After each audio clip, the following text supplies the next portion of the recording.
like, it's like you got this amount of time, they're expecting this out of you, but there's just a rut. Like, do you have anything that you do that you can call on in those moments to just help yourself out of it? Because nerves and anxiety, you obviously can call on that in certain regards, where it like will make some beautiful music and some incredible things happen. But if you don't know how to use that tool to get through that, like that can be scary. Like, have you experienced moments like that and have anything in your toolbox? Dude, 100%. Like, I think even sometimes now, like if I'm doing certain writing sessions, like depending on what it is, like you get a little nervous beforehand because you want it to go well. Yeah.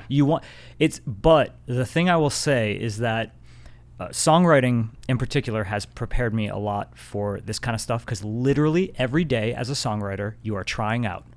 Yeah. That is literally what you're doing. Yeah. And 99% of the time you get a no. So if you do that over the course of many years, at some point you're like, okay, we're just going to throw it out there and see what happens. Like, you get such tough skin because you're just like, fuck it. Yeah, I love that. And also the thing is, it doesn't make you less creative. It makes you more creative, because you almost don't care anymore. Yeah. You're like, let's go on a ride. Let's do it. Because when you're young, you're like, I need to get this. I need to prove to people that I can do this. I need to do that. Blah, blah. And then that like drives you. Can drive you crazy too, but it drives you, and then eventually you kind of get little things here and there, little things.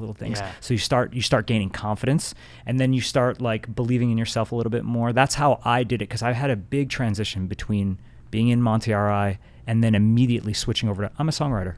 Yeah. But I didn't feel like one because I didn't have a publishing deal, and I wasn't considered really a songwriter at that point. I wasn't grinding it out like every other songwriter in the world. It took me 2 years to do that. Got my first publishing deal. And then I kind of felt okay, But as far as the like getting no's and dealing with it mentally, like it's awesome, because I've been doing it my whole life. I've been getting no's. So it's like awesome. Sick, because it's like, I mean, like I always say this, I was never picked first for the basketball team. Yeah. I just never was, because I eventually got picked, and that's the thing. That's the thing. Right. So I was never the best. I was never great out of the box ever at anything. And that is a benefit for me. Yeah, dude. The way that you position that to yourself, it can obviously be positioned the other way, and that can be heavy and hard. For sure. I see kids out there now, like drummers that play our stuff, or musicians that I see on the internet that'll keep popping up. They're trying so hard, and I can see the frustration of just like, ugh. It's like, dude, no, keep going. Like, yeah, dude. It's not easy, and you're not always going to be picked first. And if you are, like, I've seen bands that did get quote unquote picked first. Sure. And boom, 18 years old, big record deal, buses, big arena tour, and then like a year later they're gone. Yeah, exactly. Because they don't have the thick skin and the tools in the toolbox to understand. And, that's tough. That's also really tough. But like, pick it up and go. And I've seen some of the coolest bands actually now, after all those things, come out from the ashes. I love it. Wow, you're so back sick. And like even better, and you learn from that. It's incredible. So what are some of the most fun projects you've worked on? Like some of the most creative, whether they got a yes or no, or like saw the light of day, like what are some of the funnest things that you've done that creatively for you was like, wow, like I'm going places that I never thought I could, and this feels amazing? For sure. Side note, before I answer that question, I just want to make sure like I'm clear that it wasn't always easy to get through those things. Right. And, I'm making it seem like a little bit more simple than really what it is. I mean, it was so hard, dude. It was like very, very hard going, especially when you're younger. Yeah. And walking into rooms as a young songwriter, you're like, shit, does anyone think I'm good? Right. Or do I suck? Like, how come this guy's so confident? Come to find out, like, it's because he's insecure just as much as I am. He's dealing with it differently. Right. So yeah, it definitely wasn't easy. I definitely can go down these paths of like getting upset or frustrated or whatever, but it usually lasts for a very short time. Yeah. As I've gotten older, I've analyzed this, because sometimes I'm like, I get so emotional, being Italian again, you get so emotional, upset, pissed, furious, sad. Oh, I'm never going to do this. I'm never going to do that. It lasts for about 15 minutes, maybe a day sometimes, but then I turn it all around, because I just have that, it's definitely helped me through my life, because if I wasn't the way I was, I know for sure I would struggle more. Yeah. But I have this thing in the back of my head. I think it's from playing too many video games or something when I was younger, but I was like, I will not get defeated. I will fucking destroy everything. Like, like, so, well, no, dude, it's that, again, you say you're Italian, but also creative and driven.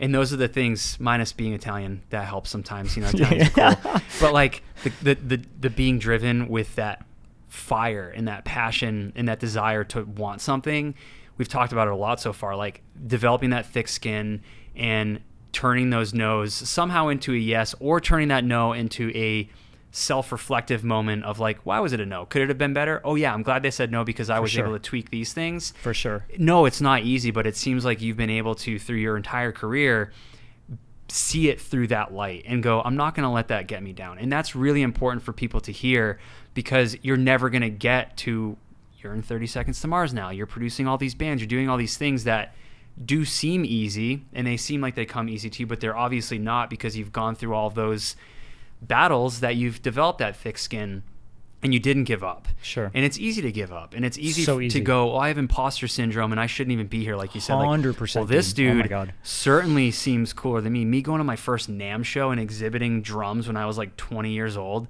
Dude. People walk by and they're like, who's this punk? And I'm like, right. Well, I'm going to take this and I'm going to roll with it. And, I was confident in what we did, but like maybe not externally, because these people made me feel like I shouldn't be there. But I'm like, I should be here just as much as anybody else. And by the way, I paid to be here. It's NAMM. Like, I'm going to be here if I want, Right. And like, you try to turn that into a learning moment and a positive. So sure. I appreciate you saying that, because it's definitely not easy at all. It's and not it shouldn't easy. be. And it shouldn't be. But that's another interesting point that you brought up, though. There's one thing to get a no, and there's another thing to get like a fuck you. Yeah. And the cool thing about a fuck you is that you can harness that energy and sometimes anger, your response, and you can use it, dude. If I need to be motivated, even to this day, I can think back to a specific moment of shit talking between some kind of like, outside friend group, and I'm like, fuck those motherfuckers. I'm like, I'm gonna fucking do this. You take that fuel and energy and turn it into something positive. 100%. That's amazing. Yeah. And dude, that's what, again, it's almost like being an athlete. I'm sure like football players, lots of musicians, we're all driven by certain things, and taking those like, well, my English teacher told me that I wasn't going to amount to anything. Exactly. I'm going to show them. Yeah. Whether you're going to actually show them or not, you take that and really turn it into a positive element that adds, where it's like, how'd you write that hook? And it's like, let me tell you. Yeah. That day, I was really reminiscing about so-and-so that wanted to, whatever. 100%. I didn't fight them, but I turned it into this. Yeah. Isn't that like the beautiful thing, partly about music and like expressing yourself, like being able to take that emotion and turn it into something great? For sure, 100%. And that's what, when I watched The Last Dance, the Michael Jordan doc, when he was like, when they were basically saying that he was creating enemies in his head, I was like, oh yeah, that makes sense. Like, I was like, yeah, I totally get that. Like, even if it wasn't real, he was like, I need an enemy so I can go out there and like fight for something. Yeah, just I love that. Crush. Yeah. I mean, it's not probably the healthiest thing all the time, but like there's definitely something to be said for, there's something to be said for fighting for something. Yeah. And sometimes when I'm a little lost too, what I'll think about is all the people in my family that like came before me and what it took to get here. And even like coming from a small town, like how do you represent them? Yeah. I want to, like, it sounds so cocky and stupid, but it's like, no, I want to help put that on the map, even though there's been people from my hometown that have already put it on the map before me. And